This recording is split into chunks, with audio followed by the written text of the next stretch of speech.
Mga Biblia. Dito po sa Book of Deuteronomy, chapter 31, verse 6. Deuteronomy, chapter 31, verse 6.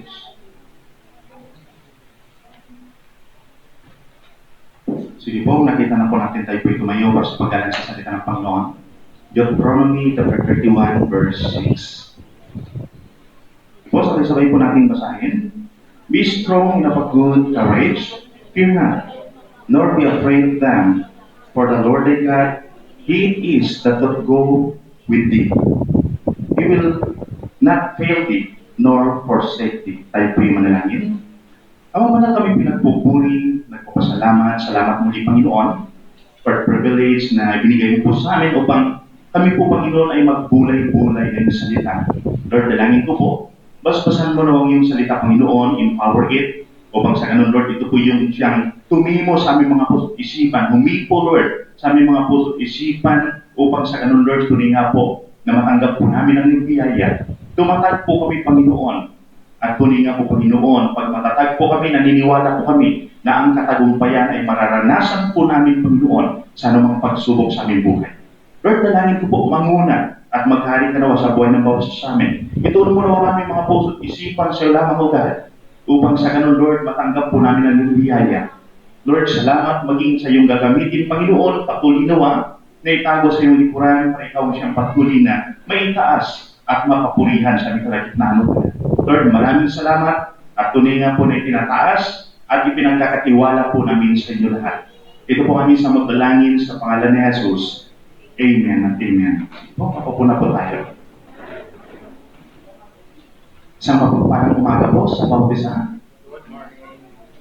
Purihin po Panginoon dahil po nga po, napakabuti po niya sa buhay po natin.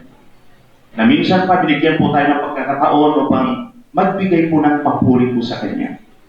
Yan, salamat sa Panginoon dahil hindi po lahat ng mga tao ay nabibigyan po ng pagkakataon para magpuri po sa Panginoon. Hindi po lahat, mga kapatid. Kaya salamat sa Panginoon sa Kanyang kabutihan na patuloy na ipinaparanas po sa bawat isa po sa atin. Na minsan, hindi man tayo exempted doon sa mga problema ng mundong ito. Kagaya po ng mga karamdaman na yan. Hindi po tayo exempted. Pero praise God, dahil meron po tayong Diyos na kung saan handa pong tumugon sa pangailangan natin. Na kapag dumating po yung time na nangailangan po tayo ng kagalingan, ang Diyos po yung nagbibigay ng kagalingan. Salamat sa Panginoon. Dahil tuloy nga po, ang Diyos po natin, pag tinignan po natin, Diyos po siyang mahabain, mapagmahal, mapagbiyaya. Yun po ating Diyos. Kaya kapag kilala po natin ang ating Panginoon sa ating mga buhay, wala po tayong dapat ipag-alala. Wala po tayong dapat ikatakot sa ating mga buhay. Kaya nawa po sa umagang ito, i-desire po natin na makapagbigay ng papuri sa ating Panginoon and desire to receive the grace of God. Para sa ganon, sa linggong ito natin tatahakin, ay makatayo po tayo sa harap ng mga pagsubok sa ating buhay. So, napakalaga po mga kapatid na kung saan ihanda po natin ang ating mga sarili. Ito po natin ang ating puso, ang ating isipan sa ating Panginoon. Upang sa ganon sa umaga ito, hindi po masayang yung pagpunta po natin dito. Mag-gain po tayo ng strength na nagmumula po sa ating Panginoon. So, ihanda po natin ang ating mga sarili para po sa eternity. Ang hindi po natin pinaghahandaan ay hindi po yung buhay po natin ngayon. Dahil ang sabi po ng Biblia, ang buhay po natin ngayon, ito po ay panandalian lang, napaka-eksipo nito. Pero ang buhay na inaalok po sa atin ng Panginoon, ito po ay magpawalang hanggan. Magpawalang hanggan mga kapatid. Kaya ang Panginoon patuloy po siyang gumagawa ng paraanan para abutin po tayo. Upang sa ganun, hindi po natin bigyan ng halaga yung buhay na napakagsik. Kundi yung bigyan po natin ng halaga ay yung buhay na wala hanggan, na pangako po ng Diyos sa bawat isa po sa atin. Lagi po natin alalahanin ang sabi po ng Matthew chapter 16 verse 26 na sabi po niya, ano po yung pakinabang natin kung makamtan po natin yung buong mundo? Ngunit mawawala po ang ating kaluluwa. Yun yung sabi po ng Biblia. Ano po yung pakinabang natin? Kahit makamtan po natin, yung buong mundo, ginugol na po natin yung lahat na panahon po natin, yung buhay po natin. Upang sa ganun magkaroon po tayo ng mga bagay-bagay na meron po tayo. Pero ano pong pakinabang, sabi po ng Biblia, kung ang kaluluwa po natin ay mawala. Ano pong pakinabang? Wala po. At pag tinignan po natin, ang tao kapag namatay po siya, meron po ba siyang nadadala? Na pag namatay siya, nagbubulsa po siya ng milyones. Yan po ba? Wala pong nadadala ng piso po yan. Wala pong nadadala ng pala. Kaya mahalaga mga kapatid, na napapabuksan yung puso't isip po natin at makita po natin yung kahalagahan ng ating kaluluwa. Tingnan po natin kung gaano kahalaga po yung kaluluwa po natin. Lagi po natin alalahanin, ang sabi ko kanina, ang buhay po ng tao dito sa mundo, ito po ay temporary lang. Panandalian lang po. Ang sabi nga po ng Biblia, we are sojourner. Manlalakbay lang po tayo dito sa mundo. Ang tunay po nating tahanan ay doon po sa langit. Yung po yung tunay po nating tahanan. Kaya dapat hangarin po natin na makapunta po tayo sa ating tunay na tahanan. Sa piling ng ating Ama na nasa langit. Yung po yung hangarin po natin sa ating mga buhay. Napakahalaga po ito, mga kapatid. So, ihanda po natin ang ating mga sarili upang sa ganon alang araw, hindi po tayo magsisip. Huwag po tayong manghinayang doon sa mga bagay-bagay na nakikita po natin sa mundo. Dahil alam niyo po, ang pagpapala po ng Diyos ay mas higit kaysa pagpapala po na binibigay ng mundo. Kaya nga po, ang sabi po niya kay Apostol Paul, my grace is sufficient for thee. Higit na po sa sapat yung biyaya po ng Diyos sa buhay po natin. Kaya huwag po tayong maghangad, mga kapatid. Kung ibigyan po natin ng panahon ng Panginoon sa ating buhay. Purihin po ating Panginoon.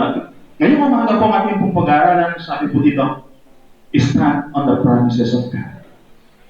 Napakahalaga mga kapatid, na kailangan tumayo po tayo sa mga pangako ng Diyos sa bawat isa po sa atin.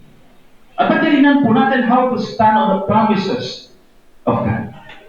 Unang-una po na gawin natin, kailangan po natin makilala ang Diyos sa buhay po natin. We must know God in our lives. Napakalaga. At paano po natin makikilala ang Diyos sa ating buhay? Sa pamamagitan po ba ng mga sabi-sabi po? Yung sinasabi po ng mga iba na sinasabi nila, o meron akong Diyos dito na 5, malalaki maliliit. Yun po ba, kilala na natin ang Diyos? Hindi po.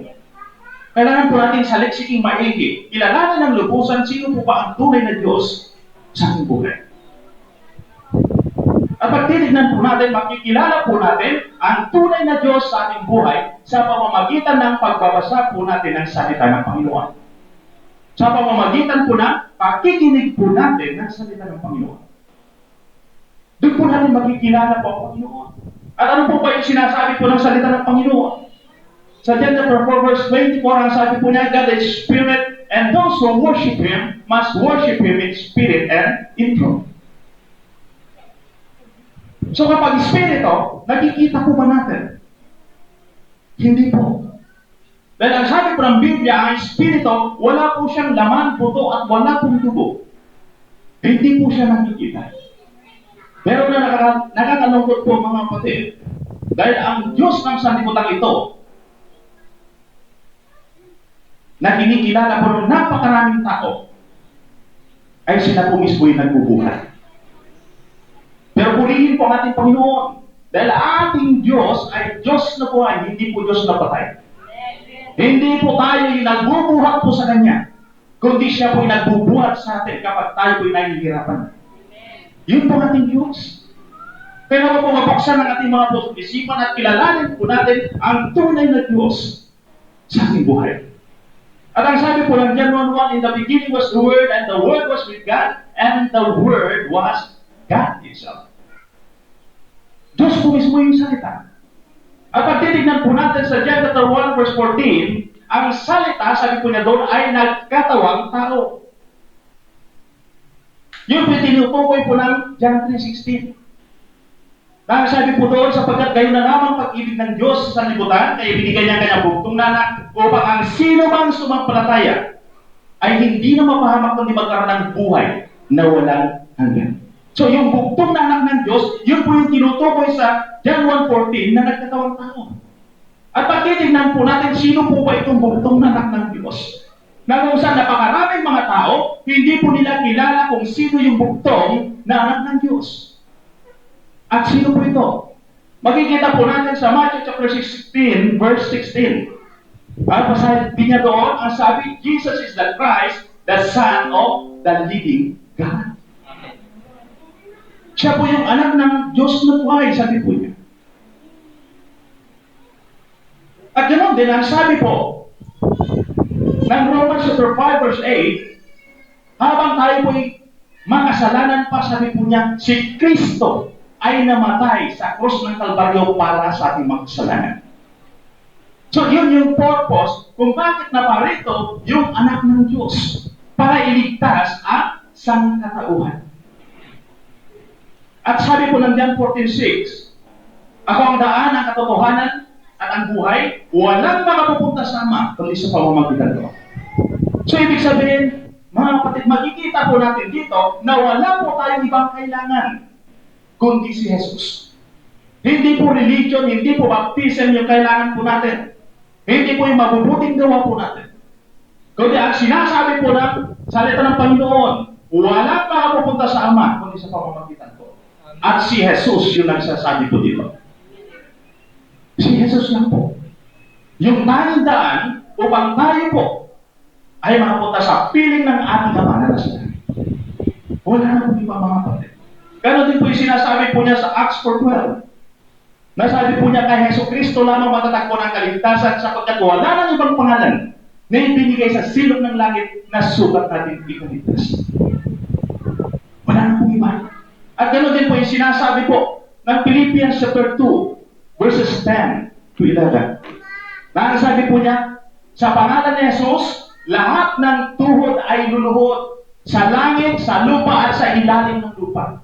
At sa verse 11, ang sabi po niya, at lahat ng dila ay magsasabi na si Hesus Kristo ay Panginoon. So itong mga verses na ito nagpapatunay na ang ating Panginoong Hesus ay Diyos. Amen? Pinapatunayan po ng mga verses na ito. At hindi lang po yung mga verses na ito, maging sa Hebrew chapter 13 verse 8, ang sabi po niya, Jesus Christ is the same yesterday, today, and forever. Amen. Ibig sabihin, magpawalang hanggan ang ating Panginoong Diyos. Magpawalang hanggan ang ating Panginoong Jesus. Dahil siya po ay tunay na Diyos. Kaya maging sa Revelation chapter 22 verse 13, ang sabi po niya, I am the Alpha and Omega. The beginning and the end. The first and the last. Ibig sabihin, wala na pong iba na Diyos maliban sa ating Panginoong Jesus. Wala na pong ibang mga kapatid. Pero po, makilala po natin ang Panginoon sa pamamagitan po ng kanyang salita. So, ang tanong po dito, do we believe that Jesus is God?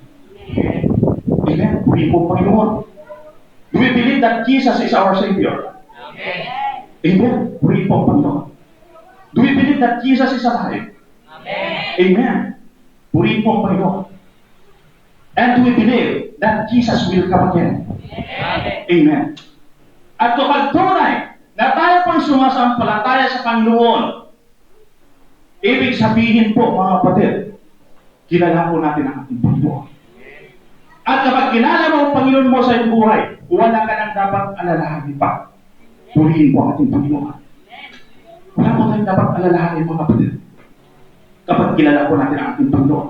At dito sa point number 2, ang sabi po niya dito, we must know the promises of God. Para makatayo po tayo sa mga pangako po ng Diyos, kailangan po natin kilalanin ano po ba itong mga pangako ng Diyos. At saan po ba natin matatagpuan ang pangako ng Diyos para sa atin? Matatagpuan po natin ang pangako ng Diyos sa pamamagitan po ng ating mga Biblia. Doon po natin matatagpuan sa pamamagitan ng ating pagbabasa, pagbubulay-bulay ng salita po ng Diyos. Sa pamamagitan po ng pakikinig po natin ng salita ng Panginoon. Doon po natin matatagpuan yung mga pangako po ng Diyos. At pagtitignan po natin dito sa Book of Deuteronomy, chapter 31, verses 2 and 3, or 2 hanggang 8. So sa tagpong ito, makikita po natin na itong si Moses ay nagpapaalam na po sa mga Israelita. Nagpapaalam na po siya. Bakit? Kasi matanda na po siya. 120 years old na po siya. At ang sabi ng Panginoon, mamamatay na po siya. Kaya nagpapaalam na po siya sa mga Israelites. Kaya nga po, kinausap po niya yung mga Israelita at sabi po niya dito sa verse 3,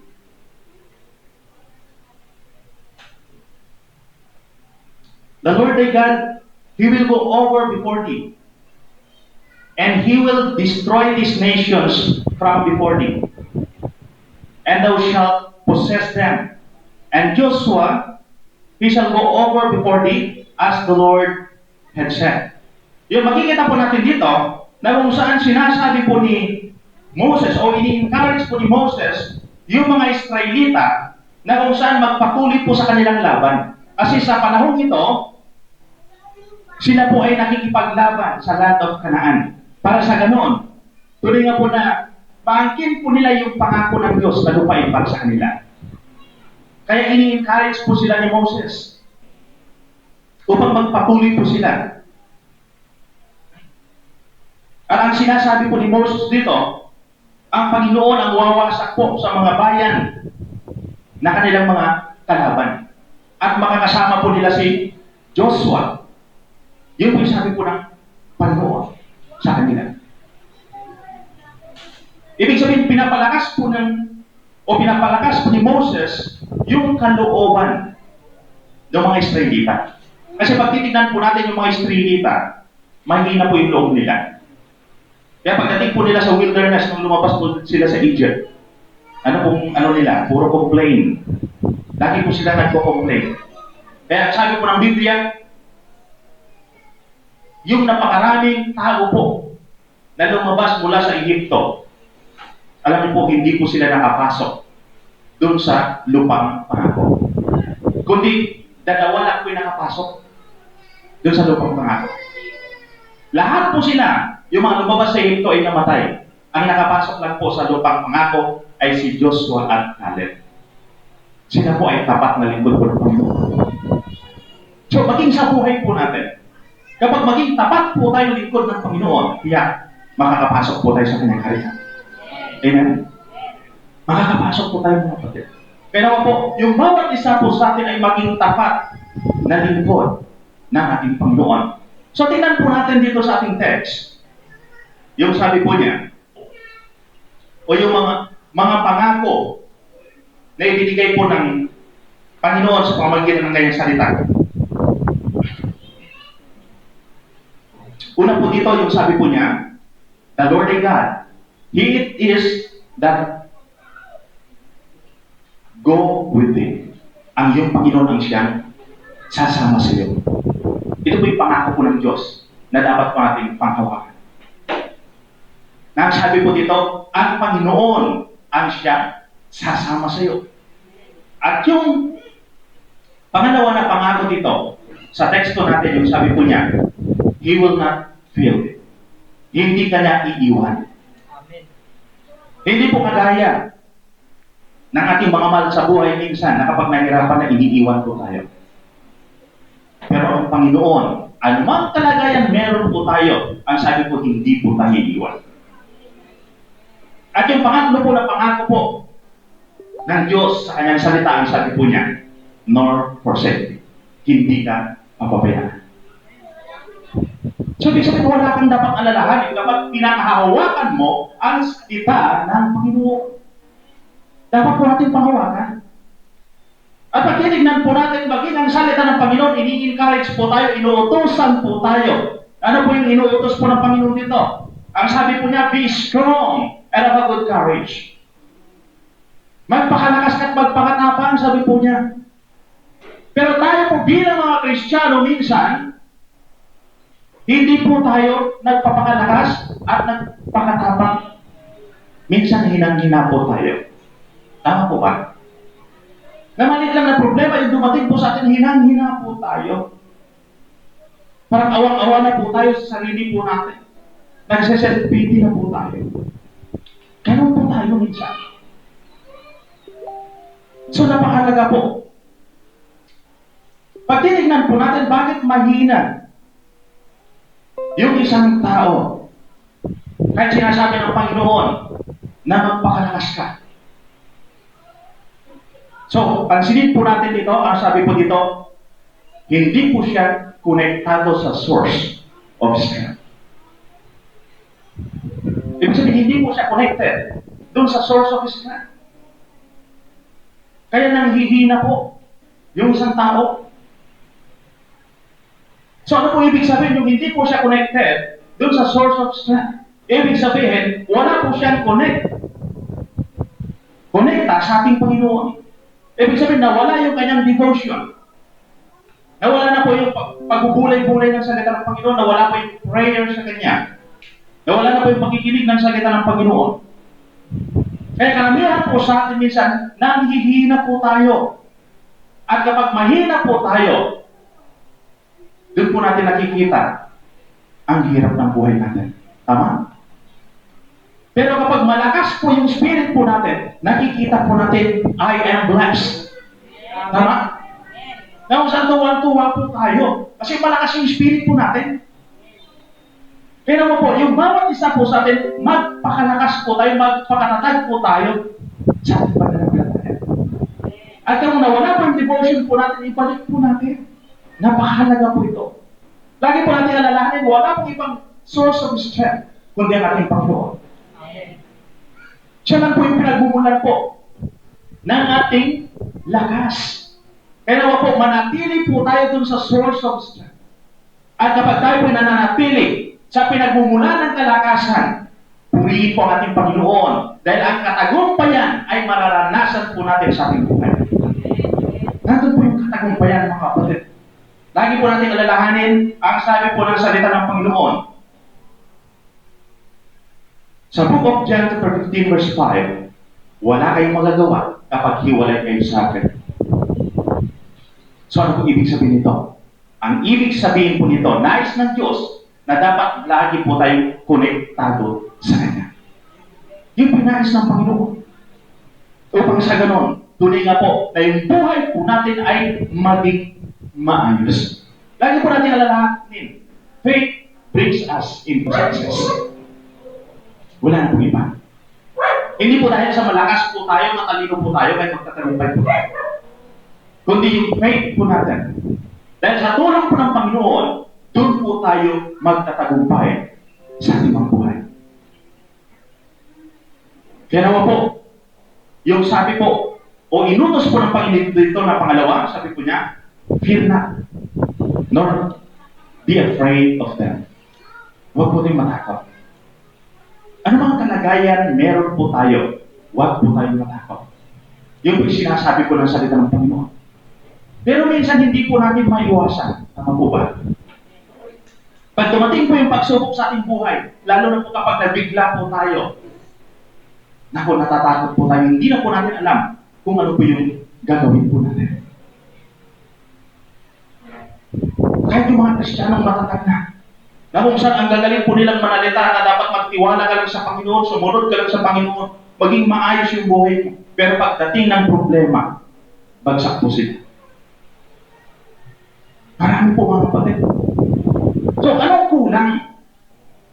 Bakit po bumabagsak yung Kristiyano? Ano pong kulang? Bakit ang takot ay hindi po nawawala sa puso ng isang tao? Una po dito, maaring wala po siyang pananampalataya. Ang pangalawa, maaring maliit ang kanyang pananampalataya. At pansinin po natin, dito sa Biblia, sa New Testament, meron pong tagpo dito na kung saan sila Jesus ay nasa laot, kasama yung mga disipulo. At biglang meron pong dumating na malakas na unos. At halos matabunan na po ng tubig yung bangka po nila. Tapos si Jesus natutulog. Ngayon takot na takot po yung mga alagad ng Panginoon. At ginising po siya. Panginoon, Panginoon, iligtas mo kami. At nung gumising ang Panginoon, ano po yung sinabi niya sa kanyang mga alagad? Ang sabi po niya, bakit kayo natatakot? O ang liliit ng iyong pananampalataya? So, ibig sabihin, dumarating ang takot sa buhay ng tao kapag maliit po ang kanyang pananampalataya. Amen? Kaya yun po yung lagi pong sinasabi ng Panginoon, magpakalakas po tayo. Magpakatatag po tayo sa ating mga pananampalataya. Kaya sinasabi po niya, huwag kang matakot. At kapag sinabi ng Panginoon, huwag kang matakot, paniwalaan mo. Amen? Paniwalaan mo, huwag kang matakot. Magtiwala ka sa Panginoon, sumunod ka lang sa Panginoon. At yan, iaayos po yan ng Panginoon. Pero kapag ikaw ay hindi sumunod doon sa sinasabi ng Panginoon, sigurado, mahirapan ka sa iyong buhay. Dahil kapag wala yung presensya ng Panginoon sa atin, alam mo po, maging mahirap po ang ating kalagayan. Napakalaga mga kapatid. Na kung saan maruwan po natin maigi yung mga bagay nito. Lagi po natin alalahanin, God wants us to live into an abundant life. Yung pinayos ng Panginoon. Kaya nga po, maging yung plano po niya sa Jeremiah 29:11, na sabi po niya, for I know the plan I for you, plan to prosper you, not to harm you, but to give you hope and a future. Napakaganda po yung plano ng Panginoon. At hindi lang po sa Old Testament, maging sa New Testament. Yung sabi po niya sa John 10:10 sa bandang huli, na sabi po niya, naparito ako para magbigay ng buhay na ganap at kasiyasiya. Yung masayang buhay, masaganang buhay, yung nais iparating ng Panginoon sa bawat isa po sa atin. Pero minsan, hindi po natin nararanasan yung mga bagay nito. Bakit? Dahil hindi po tayo naniniwala sa Kanya. Hindi po natin sinusunod yung sinasabi ng Panginoon sa atin. Lagi po natin alalahanin, ang sinasabi po ng Panginoon sa atin ay para po sa ikabubuti po natin. Amen po ba? Para po sa ating ikabubuti. Na kapag sinunod po natin yon, yung sabi po niya daw, magpakalakas ka at huwag kang matakot, pag sinunod mo yon, yung kapayapaan ng Panginoon ay nasa iyo. Yung kagalakan ng Panginoon ay nasa iyo. At makikita mo na lahat ng area buhay ay nagiging maayos po yan. Inaayos po yan ng Panginoon. Purihin ang ating Panginoon. So, pag titingnan po natin, this is the blessing of being with God. Halaga. Napakahalaga po sa buhay po natin mga kapatid.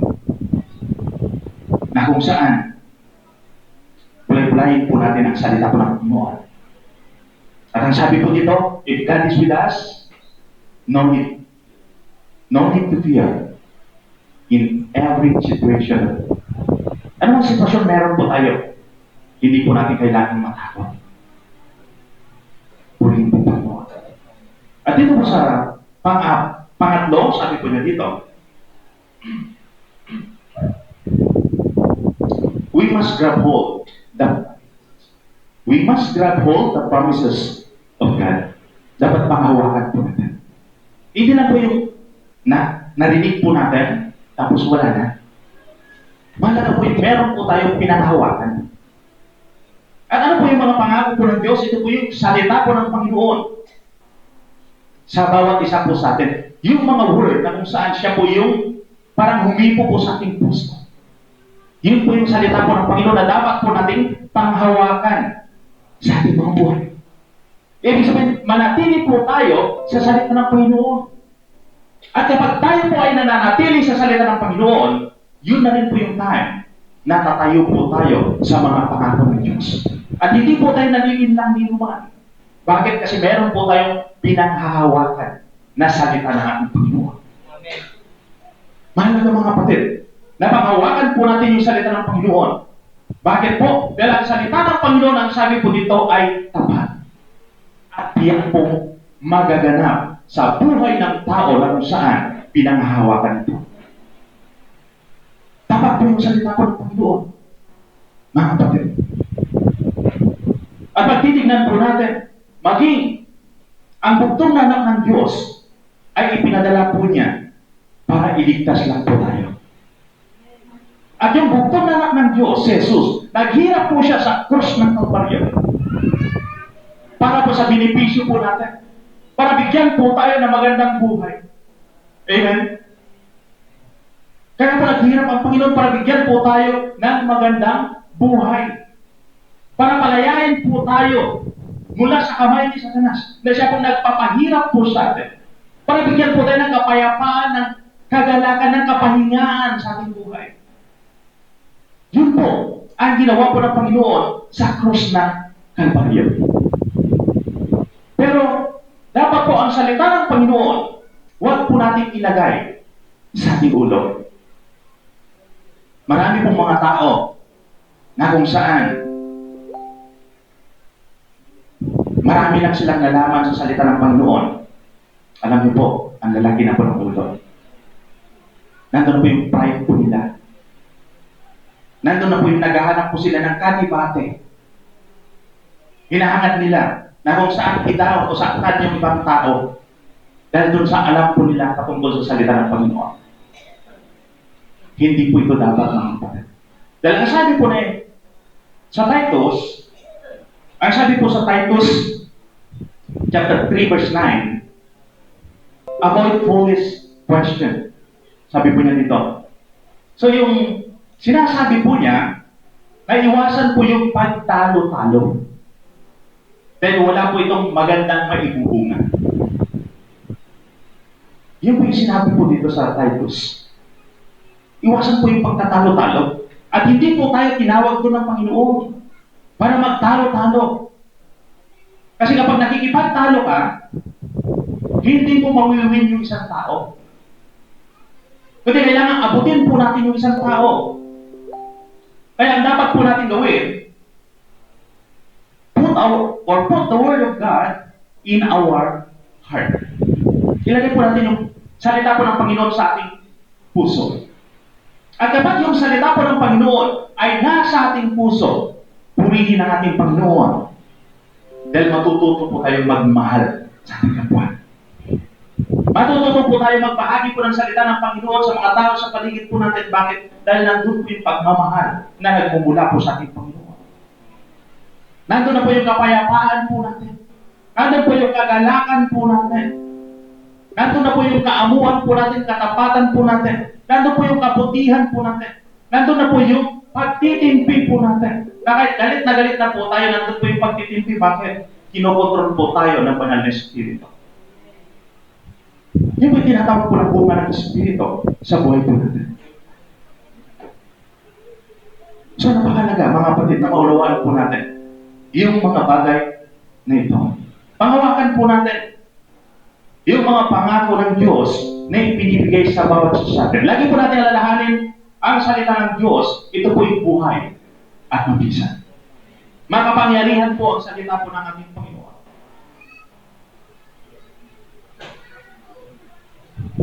Lagi po natin alalahanin yung sabi nga po sa Book of John chapter 1 verse 1, yung salita ng Diyos ay Diyos mismo. Kaya dapat po natin panghawakan yung salita po ng ating Panginoon. Dahil ang salita po ng Panginoon nagaganap sa buhay ng tao na kung saan pinanghahawakan ito. Napakalaga po. At meron pong katanungan dito. Meron po ba tayong problema? Sino po dito may problema? Ayun, kukunti na lang. Purihin ang Panginoon. Kukunti na lang yung may problema. Alam niyo po, ang sabi po ng Jeremiah 33:3, call unto me, and I will answer thee and show thee the great and mighty things that thou knowest not. Amen. Tumawag lang po tayo sa Panginoon. Meron kang problema? Ang sabi ng Panginoon, tumawag ka sa akin. At ipapakita ko sa iyo, sabi niya, yung mga kagilagilalas na bagay na kung saan hindi mo pa nakikita. So, ano ba yung ibig ito, ang tinutukoy po nito, magpapakita ang Panginoon ng milagro sa iyong buhay. Na kung saan yung mga unexpected na sinasabi mo, parang hindi mangyayari, nangyayari po yan. Bakit? Dahil sa kapangyarihan ng ating Panginoon. Magaganap po ito, kapatid. Ang kailangan lang natin gawin, ang sabi po niya, tumawag po tayo sa Kanya. Yun lang po yung kailangan natin gawin, mga kapatid. Tumawag po tayo sa Kanya. Lagi po natin alalahanin ang sabi po dito sa teksto natin kanina, ang Panginoon ay sasamahan po tayo. Ang sabi po niya, hindi po tayo iiwan. Hindi po tayo papabayaan ng ating Panginoon. So, ibig sabihin, wala tayong dapat ipag-alala. At kapag dumating man yung time na kung saan parang hirap na hirap ka na sa pakiramdam mo, ang sabi po ng Romans, chapter 8, verse 28, all things work together for good to those who love God according to His purpose. So, wala po tayong dapat ipag-alala kapag isa po tayo sa nagmamahal sa ating Panginoon. Dahil lahat ng bagay, sabi po niya, ay magaganap para sa ikabubuti ng mga nagmamahal sa Diyos. Wala po tayong dapat ipag-alala, kapatid. At meron pa pong katanungan, do we believe that God is with us? Amen. Ayun. Salamat sa tanto. Hindi po ba kayo naniniwala na ang Diyos ay nasa atin? Hello? God is with us. Lagi po natin alalahanin, mula nung tinanggap po natin si Kristo bilang Panginoon at tagapagligtas ng ating buhay, ang Espiritu po ng Panginoon ay pumasok na po sa ating puso. Pumasok na po sa ating puso, lagi po natin alalahanin. At tayo po naging anak na ng Diyos. Kaya ang sabi nga po ng John 1:12, sa lahat ng nanalig at tumanggap sa Kanya, ay pinagkalooban sila ng karapatan na maging anak ng Diyos. Amen. At kung hindi ka naniniwala na kasama mo ngayon ng Diyos, ibig sabihin hindi ka anak ng Diyos. Tama? So kailangan paniwalaan mo na kasama mo ang Diyos.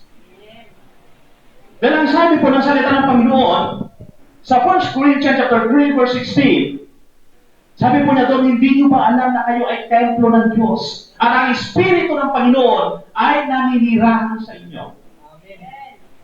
Yung Espiritu ng Panginoon, mula nung tinanggap po natin siya, ay nasa ating puso. Ibig sabihin, kasama po natin ang Panginoon. Saan man tayo pupunta. At kapag alam mo na kasama mo ang Panginoon, wala kang dapat ipag-alala sa iyong buhay. Na anumang sitwasyon meron ka, payapang-payapa ka pa rin. Nag-e-enjoy ka pa rin sa iyong buhay. Mga kapatid, maunawaan po natin maigi yung bawat salita ng Panginoon na kanyang ibinibigay. At kung naniniwala po tayo na kasama po natin ang Panginoon, yan po yung tinatawag ng pananampalataya. Amen. Ito po yung pananampalataya, mga kapatid. Lagi po natin alalahanin, God is powerful. And that there's nothing impossible with Him. Wala po imposible sa ating Panginoon. Maging doon po sa Red Sea, gumawa po siya ng daan. Tama? Hinati po niya yung Red Sea. Para sa ganun, makadaan po yung kanyang mga lingkod. Ganun po makapangyarihan ng ating Panginoon. Maging ang Panginoon, bilang the lion's mouth in the time of Daniel. Amen. Na kung saan yung mga lion, hindi po nila kaya kagatin si Daniel. Bakit? Nakalak po yung bunganga po nila. So, makikita po natin dito na wala pong imposible sa ating Panginoon. Maging nung nasa wilderness po sila, na kung saan tuyong-tuyo, wala kang makitang tubig. Ano po yung ginawa po ng Panginoon? Sa pamamagitan ng bato, lumabas po ang tubig. Pinainom po niya yung malikod niya sa pamamagitan ng bato. Yun po yung tinatawag po ng kapangyarihan ng ating Panginoon. Kaya hindi po natin pwedeng sukatin yung kapangyarihan ng Panginoon, hindi po natin pwedeng sabihin, kaya-kaya ng Panginoon. Dahil sa Panginoon, walang imposible sa Kanya. Walang imposible, mga kapatid. So, ang mahalaga lang na gawin po natin, panghawakan po natin ang salita ng Panginoon sa ating buhay. Lagi po natin alalahanin, walang problema sa ating Panginoon. Walang problema. At kapag ikaw ay nasa Panginoon, ang problema ay hindi na magiging problema sa iyo. Pag ikaw ay nasa Panginoon, kapatid, ang problema ay hindi magiging problema sa iyo. Dahil wala na yung takot sa iyo, wala na yung pag-aalala sa iyo. Tinanggal na po yan ng Panginoon. Glory to God. At dito po sa ating conclusion, ang sabi po dito, in the presence of God, there is everything. Nandun po yung lahat ng mga. Those who are with God, they enjoy their lives. So makikita po natin mga kapatid, kung tunay na tayo po ay nasa presensya ng ating Panginoon, nag-i-enjoy po tayo. Ngayon po, tatanungin ko po kayo, nag-i-enjoy po ba tayo? Amen. Purihin ng Panginoon. Nawalahan po tayo. Ma-realize po natin na ang Diyos ay kasama po natin. And if we are in the presence of God, nandun po yung joy sa ating puso. At kapag nandun yung joy sa ating puso, mag-blooming po tayo. Kaya purihin po ang Panginoon. Dahil lahat po ng mga member ng Southfield Church ay gumaganda. Amen? Bakit? Dahil nakikita po yung liwanag ni Kristo sa kanilang mga buhay. Purihin po ang ating Panginoon. Tingnan niyo po. Halos wala kang makitang wrinkles sa mga member po ng Southfield Church. Bakit? Dahil masayahin po sila. Di ba? Pero kapag lagi kang nagagalit, kaya punong-puno ng wrinkles yung mukha mo. Nagmumukha kang matanda kapag lagi kang galit. At kapag lagi kang galit, ibig sabihin, wala ang presensya ng Panginoon sa iyo. Yan naman po, yung bawat isa po sa atin. Maranasan po natin yung joy na nagmumula po sa ating Panginoon. Upang sa ganun, hindi lang po natin ma-enjoy yung buhay po natin, kundi ma-enjoy po natin maging yung mga pamilya po natin, yung mga tao sa mga paligid po natin. At doon may itataas po ang Panginoon sa buhay po natin. So, ang tanong po dito, how to be in the presence of God? So, sabi po dito, we must know first the Lord in our lives. Kilalanin muna natin ang Panginoon. Kilalanin po natin yung mga pangako po ng Panginoon sa bawat isa. At ganoon din po, kapag alam na po natin yung mga pangako ng Diyos, panghawakan po natin ito. Lagi po natin alalahanin, ang Diyos po natin ay tapat sa kanyang mga pangako. Amen. Lahat ng kanyang sinasabi sa kanyang salita, ito po ay nagaganap. Ginagawa po yan ng ating Panginoon. Halimbawa po natin dito itong si Abraham. Na nung dumating po yung pangako po ng Diyos sa kanya, ilang taon na po si Abraham? 75 years old. Matanda na po ito si Abraham. Na sabi po ng Panginoon sa kanya, ikaw ay magiging great nation. Magiging dakilang bansa ka. Samantalang at the age of 75, itong si Abraham, wala pa po siyang anak. So kapag ikaw yung sabihan ng Panginoon na magiging dakilang bansa ka, pagkatapos matanda ka na, lolo ka na, at wala ka pang anak, maniniwala ka. Kapag tayo siguro hindi tayo maniniwala, tama po ba? Sa ating kapanahunan siguro walang maniniwala. Pero alam niyo po, itong si Abraham, naniwala po siya. Nandun po yung pananampalataya niya sa Panginoon. Ibig sabihin, itong si Abraham, kilala po niya kung sino ang Panginoon sa kanyang buhay. Kilala po niya. Kaya nagtiwala po siya. Sumunod po siya sa Panginoon. At alam niyo po ba kung ilang taon yung lumipas bago dumating yung anak po ni Abraham? Ilang taon po yung lumipas? 25 years old or 25 years old. 25 years. Napakahabang panahon, tama? Pagkatapos kapag nananalangin po tayo, minsan ang gusto natin pag nananalangin po tayo, agad-agad ibigay ng Panginoon. Ayaw nga natin na sasagot ang Panginoon sa isang buwan pa eh. Gusto natin on the spot kapag nag-pray po tayo.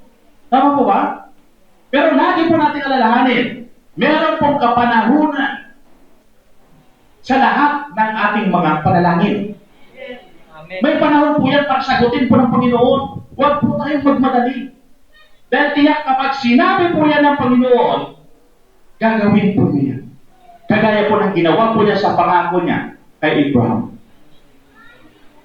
Kailangan po natin panghawakan, mga kapatid, yung pangako ng Diyos sa ating buhay. Napakalaga ito. Nawa po, mapanghawakan po natin yung mga pangako ng Diyos na ibinibigay po sa atin. At magbigay lang po ako ng konting testimony nung nagkasakit po ako. Na kung saan, ang ginawa ko po noon, pinanghawakan ko lang po yung salita ko ng Panginoon. At sinasabi ko sa sarili ko, habang nahihirapan ako, sabi ko sa sarili ko, ang Diyos ay mabuti. Ang Diyos ang pro-protecta sa akin. Ang Diyos ang siyang mag-iingat sa akin. Ang Diyos ang siyang magpapagaling sa akin. Ang Diyos ang siyang magpapalakas sa akin. Dahil ang Diyos siya ang asa ko, siya ang buhay ko, at siya ang lahat para sa akin. Yung po pinanghawakan ko po yun. Sinasabi ko po yun sa Panginoon. At ganoon din, sinasabi ko sa Panginoon, Lord, ang sabi mo sa lahat ng bagay na nangyayari sa buhay po namin ay meron kang plano. At ang plano mo ay para maitaas sa iyong pangalan. Pinanghawakan ko po ng Panginoon. Yun po, tinutulog ko po yun sa Panginoon, pinapanalangin ko po yun sa Panginoon, iniiyak ko po yun sa Panginoon. Pero alam niyo po, nung dumating po yung time na kung saan hinang-hina na po ako at hindi ko po alam kung saan ko po ilagay yung sarili ko doon sa mga sakit na nararamdaman ko. Alam niyo po, ang sinabi ko po sa Panginoon, sabi ko sa Panginoon, Panginoon, kung ito na po yung panahon para kunin mo ako, sabi ko sa Kanya, kunin mo ako. Yun yung pinag-pray ko sa Panginoon, Lord. Kung ito na po yung time para pauwiin mo ako, kunin mo ako, Panginoon. Kung ito yung nagbibigay ng dugot para sa iyo. Yun yung sinabi ko sa Panginoon. At habang nananalangin po ako, nagliwanag po sa aking isipan at ipinakita po ng Panginoon na sa time na yon, biglang parang kinuha ko ng Panginoon yung isip ko nandun po ako sa province. Sa province po namin. At nakita ko po yung sarili ko doon na kung saan nangangaral ko ng salita ng Panginoon. Doon ko po nakita yung sarili ko na nangangaral ng salita ko ng Panginoon. At pagkatapos po noon, nakita ko yung sarili ko na kung saan hinalikan ko sa noo yung tito at saka tita ko. At sabi ko sa kanila, God bless you. At pagkatapos po noon, I perceive sa aking pag-iisip na kung saan hindi pa yun yung panahon para kukunin ako ng Panginoon. Dahil meron pa pong misyon na ipinapagawa po sa akin ng Panginoon. Kasi anytime, kapag kunin ako ng Panginoon, handa na ako. Dumating na po yung time na kung saan sumuko din ako. Although pinahawakan ko yung salita ng Panginoon, pero sabi ko, Lord, kunin mo na ako. Hindi ko na kaya. Sinabihan ko din si Pastora na, ewan ko how many times, na sabi ko, hindi, dahil ko na ako sa ospital. Kasi hindi ko na kaya. Kaya lang hindi po dinoob ng Panginoon na madala po ako sa ospital. Hindi po dinoob ng Panginoon. Kasi napakahirap po lahat po ng sinasabi nilang mga symptoms na wala po sa akin o nagkaroon po. Lahat. Pero salamat sa biyaya ng Panginoon. Dahil tunay nga, na kahit hindi po ako nadala sa ospital sa pamamagitan lang po ng mga herbal, ginamit po yun ng Panginoon para gumaling po ako. Purihin ang Panginoon. Dahil tunay nga po, napakabuti po ng Panginoon sa ating buhay. Salamat dahil binigyan po ako muli ng pagkakataon upang makapaglingkod po sa Kanya. Amen. Makapagbigay ng papuri po sa ating Panginoon. Alam niyo po, ipinag-pray ko din yung time na yun, na kung saan, Lord, hayaan mo naman na makita ko, Panginoon, yung kagandahan ng mundo ito. Yun yung prayer ko kasi, parang pakiramdam ko talaga, mamamatay na ako. Ang dami kong inaano sa Panginoon. Pero purihin po ang Panginoon, dahil ko rin nga po, lahat po ay nagaganap para po sa kanyang kapurihan. Kaya wala po tayo dapat ipag-alala kapag tayo po ay nasa Panginoon. Wala po tayo dapat ipag-alala mga kapatid. Lagi po natin alalahanin, ang buhay po ng tao ay nasa kamay po ng Panginoon. Nasa kamay po yan ng Panginoon. Kahit anong gawin mo sa buhay mo, kung oras mo na, kukunin ka ng Panginoon. Kaya nga po, ang kwento po ng iba, kahapon lang yan kausap ko, pero bakit ngayon namatay na siya? Di ba? Dahil ang buhay po ng tao ng pakaiksi po yan. Kaya nga po, lagi pong sinasabi ng salita ng Panginoon na ihanda po natin ang ating sarili upang balang araw ay tayo po'y makapasok sa kaharian ng ating Panginoon. Ihanda po natin yung sarili po natin mga kapatid.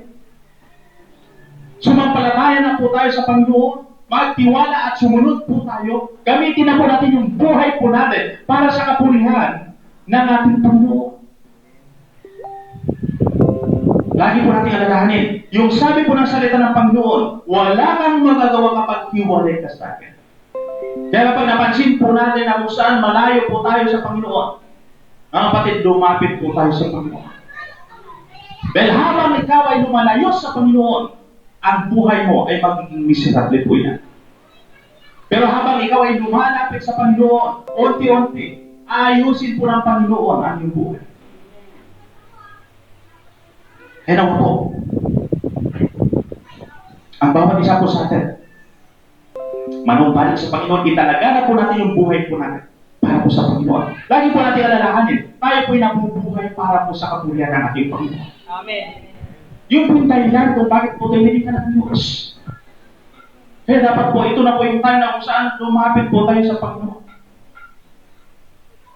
Kaya nga po, ang sabi po ng Panginoon Jesus, halik kayo, kayong lahat na napapagal at nabibigyan ng lubang, at kayo'y aking pagpapahingain. Dahil ang tunay na kapahingaan ay nasa piling ng ating Panginoon. Nasa piling po ng ating Panginoon, mga kapatid. Lagi po natin alalahanin. Ang sabi po ng Jeremiah 32 verse 27, I am the God of flesh. Sabi po niya, meron bang mahirap sa akin? Wala pong mahirap sa ating Panginoon. Lagi po natin alalahanin. Makapangyarihan po ang ating Panginoon. Kaya naman po, matuto po yung bawat isa sa atin na sumampalataya, magtiwala, at sumunod sa ating Panginoon. Amen. Napakalaga ito sa mga buhay natin mga kapatid. Upang sa ganon, tunay nga po, na maranasan po natin yung pangako ng Diyos na buhay na ganap at kasiyasiya. Yung po nais ng Diyos. Yung masaganang buhay, yung masayang buhay. At lagi ko pong sinasabi ito mga kapatid, na kung saan kapag ikaw ay nasa Panginoon, namumuhay ka sa presensya ng Panginoon, ang pagpapala po ng Diyos ay humahabol sa iyo. Hindi ikaw yung humahabol sa pagpapala. Kaya pag titignan po natin, marami po tayong mga kapatiran na nagsasabi, unexpected blessing dumating sa akin. Bakit? Kasi yung pagpapala ng Diyos, humahabol po yan sa akin. Kapag nakatakda ang pagpapala para sa iyo yan, ibibigay yan ng Diyos sa iyo. Kaya tayo po, bilang mga anak ng Diyos, lagi po natin alalahanin, kasama po natin ang Panginoon. At kapag kasama mo ang Panginoon, wala kang dapat ipag-alala. Kaya nawa, tunay nga po, na isuko po natin yung ating buhay sa Panginoon at hayaan po natin na ang Panginoon ang siyang kumilos sa ating buhay. To God be the glory. Tayo po'y manalangin. Anong ba na kami pinagpupuri at nagpapasalamat? Salamat Panginoon sa iyong salita na nagbibigay sa amin ng kalakasan katatagan, nagbibigay ng buhay sa amin upang sa ganun, Lord God, maranasan po namin yung masaganang buhay, God, yung masayang buhay. Dalangin ko po, Panginoon, patuloy na mo, God, na itanim mo ito sa aming mga puso at isipan at hayaan mo ito, Lord God, na magamit po namin sa oras ng pangangailangan. Lord, maraming salamat at tunay na po na itinataas at ipinagkakatiwala po namin sa inyo lahat. At ito po kami sa dalangin sa pangalan ni Jesus. Amen at amen.